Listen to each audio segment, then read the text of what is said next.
গতিতে বাম দিকে ঘুরে তিব্বতের দিকে এগিয়ে যাচ্ছে। প্লেনের ভিতরে অক্সিজেনের লেভেলও লো হয়ে যাচ্ছে।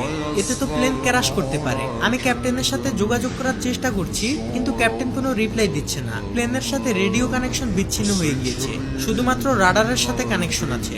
এটা দেখে কন্ট্রোল রুমের ম্যানেজার সাথে সাথে আশেপাশের সকল এয়ারপোর্টে ইনফরমেশন পাঠিয়ে দেয় এবং মুহূর্তের মধ্যেই সকল এয়ারপোর্টের ফ্লাইট বাতিল করে দেওয়া হয়। প্রতিটি প্লেনের শিডিউল পরিবর্তন করা হয়। টেক অফ করা সকল প্লেনকে হোল্ড করে দেওয়া হয়, এমনকি আকাশে উড়ন্ত সকল প্লেনের রোড চেঞ্জ করে দেওয়া হয়। ইমার্জেন্সি ল্যান্ডিং এর জন্য চ্যাংডু সুয়াংলিও ইন্টারন্যাশনাল এয়ারপোর্টের রানওয়ে খালি করে দেওয়া হয়। সেই সাথে police, fire service, medical team এবং এয়ার ট্রাফিক কন্ট্রোল সহ সকল বাহিনীকে রানওয়ের কাছে অবস্থান নিতে বলা হয়, যাতে যে কোনো খারাপ সিচুয়েশনের মোকাবেলা করতে পারে। এমনকি চায়নার এয়ারফোর্স থেকে প্লেনটিকে সাহায্য করার জন্য 4টি ফাইটার জেট পাঠানো হয় এবং আকাশে অন্যান্য যে সকল প্লেনগুলো রয়েছে সেগুলো থেকে সিচুয়ান 8633 এর সাথে যোগাযোগের চেষ্টা করা হয়, কিন্তু প্লেনটি থেকে কোনো ধরনের রেসপন্স আসে না। যাই হোক, অন্যদিকে ককপিটের দরজা খুলে যাওয়ায় থার্ড ক্যাপ্টেন লিয়াং কোনো মতে ভিতরে প্রবেশ করে ককপিটের দরজা বন্ধ করে দেয়। ফলে প্লেনের ভিতরে বাতাসের চাপ কমে যায়, কিন্তু প্লেন প্রচন্ড ঝাঁকাঝাঁকি করতে থাকে।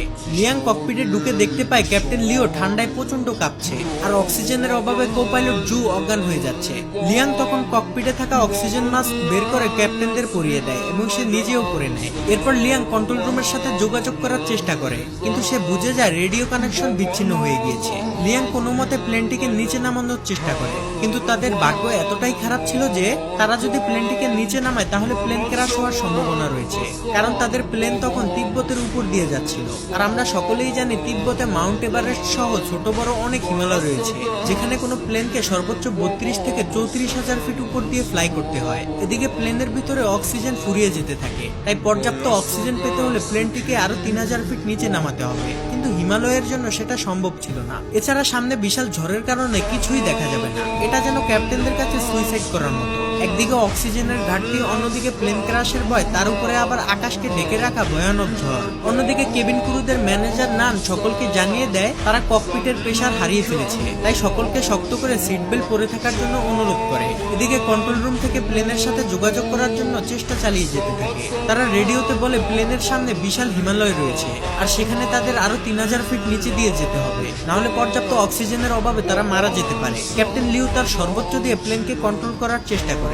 সে প্লেনকে যতটা সম্ভব নিচে দিয়ে চালানোর চেষ্টা করে, এমনকি ককপিটে প্রচন্ড বাতাস এবং বরফের টুকরার কারণে সামনে কি আছে সেটা দেখা অসম্ভব হয়ে পড়ে। অন্যদিকে সোশ্যাল মিডিয়ায় এই খবর ভাইরাল হলে প্লেনের ভিতরে থাকা যাত্রীদের আত্মীয় স্বজনরা এয়ারপোর্টে এসে কান্নাকাটি করতে থাকে। এদিকে প্লেনের মধ্যে থাকা যাত্রীরা তাদের ধৈর্য হারিয়ে ফেলেছে। তাদের মধ্যে একজন প্লেনের কি হয়েছে সেটা দেখার জন্য ককপিটের দিকে যেতে থাকে। এটা দেখে কেবিন ক্রুরা তাকে বাধা দিলে সে একজন এয়ার হোস্টেসকে খাবারের টলি দিয়ে আঘাত করে। তখনই সেখানে কেবিন ক্রুদের ম্যানেজার নান আসে আর বলে, আমরা সকলেই জানি তিব্বতে ছোট বড় কত হিমালয় রয়েছে আর এখানে প্লেন নিচে নামানো ঝুঁকিপূর্ণ, এতে প্লেন ক্র্যাশ করতে পারে। যাই হোক না কেন আপনাদের পাইলট এবং আমাদের উপর ভরসা রাখতে হবে। এই সকল সিচুয়েশনের জন্য আমাদের সর্বোচ্চ ট্রেনিং দেওয়া হয়েছে, তাই আপনারা যদি এভাবে বিশৃঙ্খল করেন তাহলে আপনারা নিজেদের মৃত্যু নিজেরাই ডেকে আনবেন। নানের কথা শুনে যাত্রীরা কিছুটা শান্ত হলেও তারা প্রচন্ড ভয় পেতে থাকে। এদিকে ককপিটের মধ্যে লিয়াং যতটা সম্ভব লিউকে গরম রাখার চেষ্টা করে আর লিউ জ্বরের মধ্যে দিয়ে সর্বোচ্চ চেষ্টা করে প্লেনটিকে সামনের দিকে এগিয়ে নিয়ে যেতে থাকে।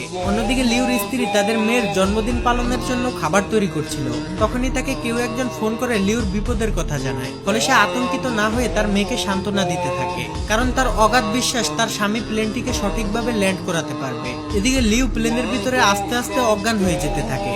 সে তার চোখের সামনে দেখে তার স্ত্রী আর মেয়েকে নিয়ে সে একসাথে জন্মদিনের কেক কাটছে, কিন্তু তখনই লিয়াং লিউকে জাগিয়ে দেয়। এরপর লিউ দক্ষতার সাথে ওই কালো মেঘের মধ্যে দিয়ে প্লেন চালিয়ে নিয়ে যেতে থাকে। কন্ট্রোল রুমে থাকা সবাই রাডারে দেখতে পায় প্লেনটি ঝড়ের মধ্যে সব থেকে বিপজ্জনক জায়গা দিয়ে যাচ্ছে, যেখান থেকে বেঁচে ফিরা প্রায় অসম্ভব। তারা সকলে যেন নিস্তেজ হয়ে একটি সিনেমা দেখছে। কন্ট্রোল রুমের ম্যানেজার বলে এখন সবকিছুই পাইলটের হাতে, এমনকি বাইরে যাত্রীদের আত্মীয় স্বজনরাও তাদের জন্য দোয়া করছে। এদিকে প্লেনের ভিতরের পরিস্থিতি আরো খারাপ হয়ে যায়। প্রচন্ড ঝাঁকুনির কারণে প্লেনে থাকা যাত্রীদের ব্যাগগুলো তাদের গায়ের উপরে পড়তে থাকে। ঠিক তখনই প্লেনটি হঠাৎ রাডার থেকে অদৃশ্য হয়ে যায়। এটা দেখে কন্ট্রোল রুমের সবাই হতভম্ব হয়ে যায়। সবাই মনে করে প্লেনটি হয়তো ক্র্যাশ করেছে।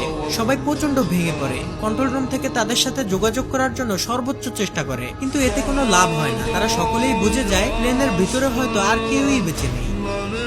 কিন্তু না, অলৌকিকভাবে যাত্রীরা তখনও জীবিত ছিল এবং প্লেনটিও চলছিল। ঝড়ের ভিতরে কিছু না দেখতে পেয়ে লিউ মনে করে প্লেন হয়তো পাহাড়ের সাথে ধাক্কা খাবে, তাই সে লিভার টেনে প্লেনটিকে আরো উঁচুতে নিয়ে যায়। এতে প্লেনের ভিতরের ঝাঁকুনি বেড়ে পরিস্থিতি আরো খারাপের দিকে যেতে থাকে।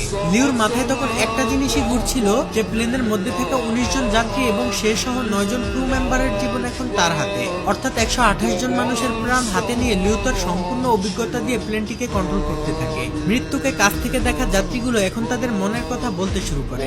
অনেকেই জীবনের শেষ ভিডিও বানায় তাদের প্রিয়জনদের জন্য। আর কিছুক্ষণের মধ্যেই প্লেনটি ঝড় থেকে বের হয়ে আসে। লিউর অনেক চেষ্টার পর পরিস্থিতি স্বাভাবিক হতে শুরু করে। এরপর ক্যাপ্টেন লিউ প্লেনটিকে অনেক নিচুতে নামিয়ে আনে, যেখানে পর্যাপ্ত পরিমাণ অক্সিজেন রয়েছে। এরপর সকল পাইলটরা ভালোভাবে